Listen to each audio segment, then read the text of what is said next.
It's time now for Your Money with Evans Financial. And joining us today in the studio is Colin Evans with Evans Financial. Thanks for being here. Thanks for having us again. Absolutely. Yeah, every week we love talking about ways to help people with their finances. And for the month of February, we're talking specifically about retirement myths. There is quite a bit as we go into this retirement time, so we kind of dedicated the whole month to it. Awesome. Yeah, so talking about different myths each week. So what is today's big myth?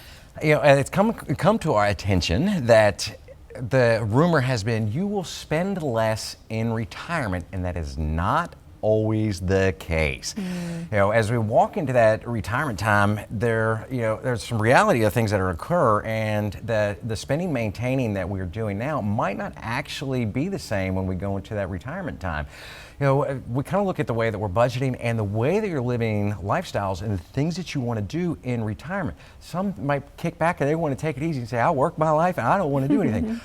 Me, on the other hand, is going to be one of those, I want to travel, I want to see things, I want to experience things, and that's going to, of course, require a little bit of income and revenue. So kind of one of those things, like you might not always be spending less when it rolls into the retirement time frame. So you've got hobbies that can increase, just things like that that you literally want to start to think about.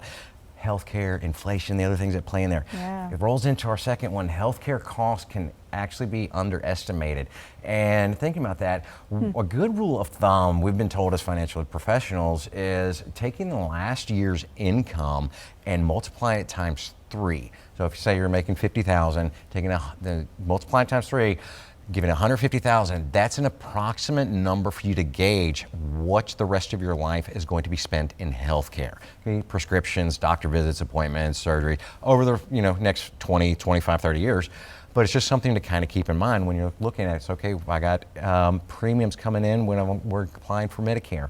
And is there long-term care that maybe I have to purchase to maybe worry about for something later down the road? So things like that are something that's not a lot of people always look at. And the last one we want to look at is, or pay attention to, which we all got caught up in this throughout our COVID era, is inflation. And we go into the retirement time frame and you're on a fixed income. Well, when the grocery store, we saw those increases that were 15, 20%, all the way to 50, going, oh my goodness, Uncle Sam is telling us inflation might be 3, 4, 5%. When we saw it in that, big numbers, when we were really feeling the pain going to the grocery store, unfortunately, our government takes the food, fuel, and healthcare out of the inflation calculation. So when we hear, it's 3 or 4%, however, the grocery store budget didn't show us the same thing. Right. It's like, well, that $200 is now smaller and smaller bags that we're carrying in through the front door. Yeah, so you go into retirement time and you're on a fixed budget and on a fixed income. Inflation is something that can erode your purchasing power. Fortunately, Social Security has something called COLA adjustments, which stands for cost of living. And however, that's not really a bonus or an actual benefit other than helping those at retirement just keep up with inflation and not kind of go into the poorhouse with it.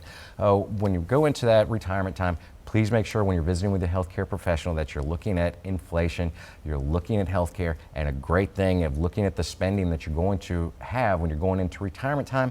And one of our final recommendations, right before retirement, take a couple months and maybe try a mock spending of how you're going to budget. And you can kind of get a gauge of how this is going to go without having income, because you had 40 hours of a work week of bringing in income. Now you've got 40 hours of free time. Right. It's like, what do I do? And for me, that's dangerous. Yeah, that could be really dangerous. I want to go tinker at, Academy or Home Depot. Or grandkids, spending money just on those things that you want to do. And your retirement time, this is the fun time that you work for. So there's a couple little nuances you want to pay attention to when you go into those retirement years. Yeah, good advice. And so if someone is wanting to maybe work with your financial experts, how do they do that? Absolutely. You can find us on the web at evansfinancial.com, or you can kick us an email to info@evansfinancial.com. Those do get copied to me, and I do love reading any comments or suggestions for any upcoming episodes or questions. Feel free to email us or look us up on the web. Awesome. Well, thanks, Colin. Again, for all your expertise, we're going to send it over to Patrick with the weather.